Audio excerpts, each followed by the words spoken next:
Ever wondered what really gets people fired up for their jobs? You know, why some folks seem to genuinely love what they do, while others are just counting down the minutes until quitting time?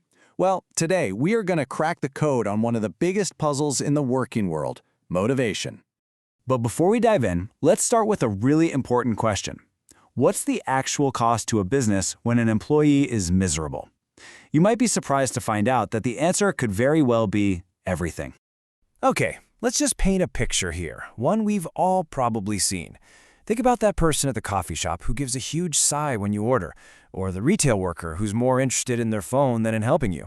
This isn't just someone having a bad day. Oh no. This is a direct pipeline to unhappy customers, a terrible reputation, and you guessed it, lower profits. That right there is the motivation problem in action. In the fallout from that, it's massive. Low morale isn't some fuzzy abstract idea. It has real, measurable consequences. Productivity just dives.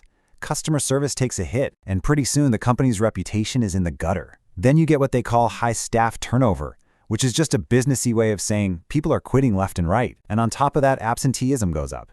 People just stop showing up for work. It's a really nasty cycle that can seriously hurt a business. So how do you break out of that downward spiral? Well, it's definitely not about throwing a pizza party and hoping for the best.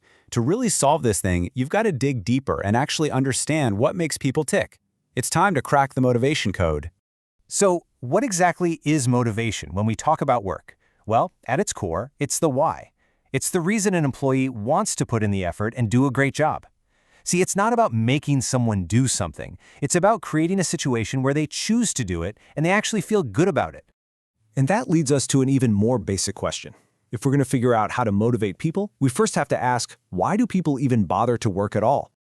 Okay, yeah, money is the obvious answer, right? We've all got bills to pay, things we want to buy.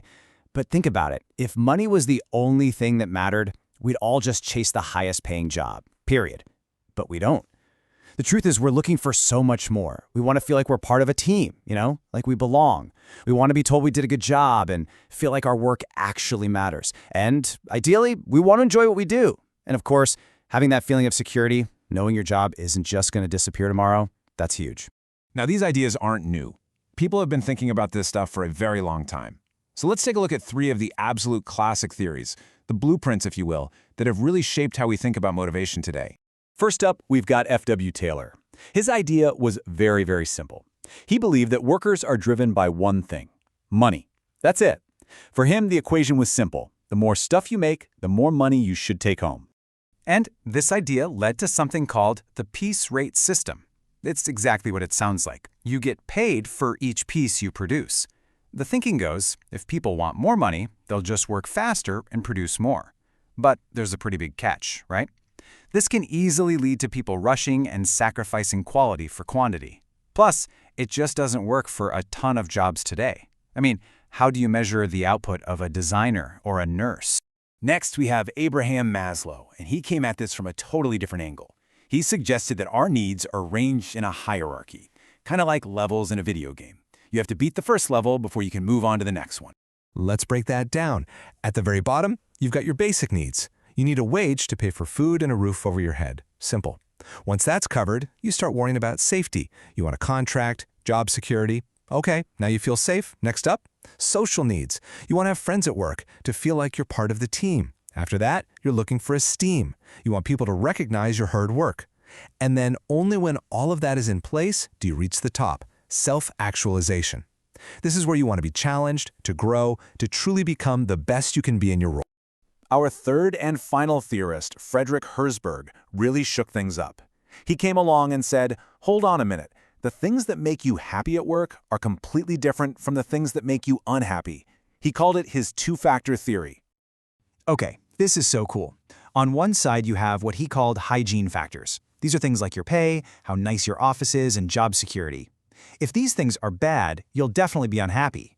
But, and this is the key, getting them right doesn't actually motivate you. It just stops you from being dissatisfied. It's the baseline. On the other side, you have the motivators. These are the real drivers: getting recognized for your work, being given more responsibility, feeling a sense of achievement. These are the things that light a fire under you and create real, lasting job satisfaction.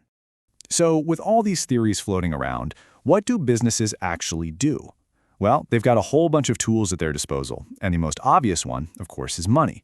But as we've just seen, it's not as simple as just paying people more. When it comes to financial incentives, companies have a pretty big menu to choose from. You've got your standard wages and salaries, of course. Then there's commission, performance-related pay, one-off bonuses, and even things like profit sharing or share ownership, which literally give you a piece of the pie. And even with a basic wage, there are different ways to do it.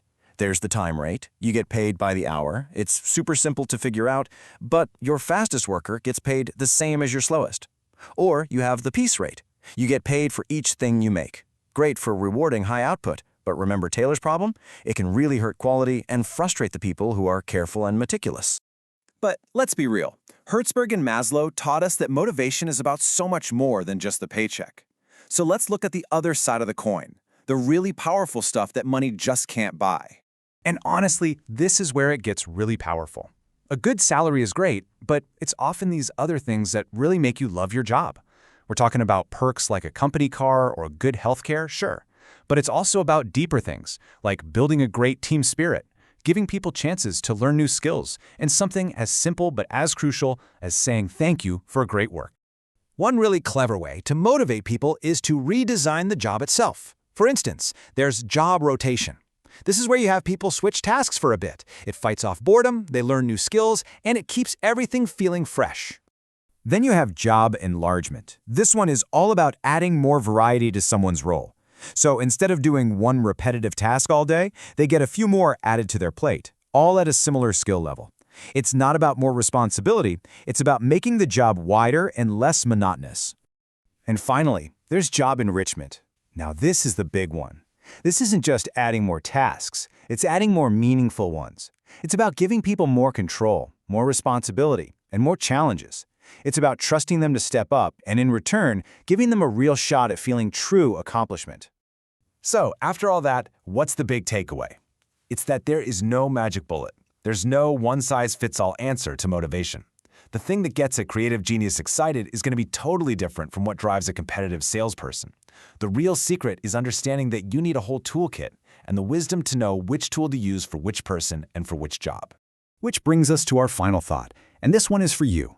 We've talked about the theories, the methods, the money, and the meaning. So now I want you to take a second and really think about it. What truly motivates you?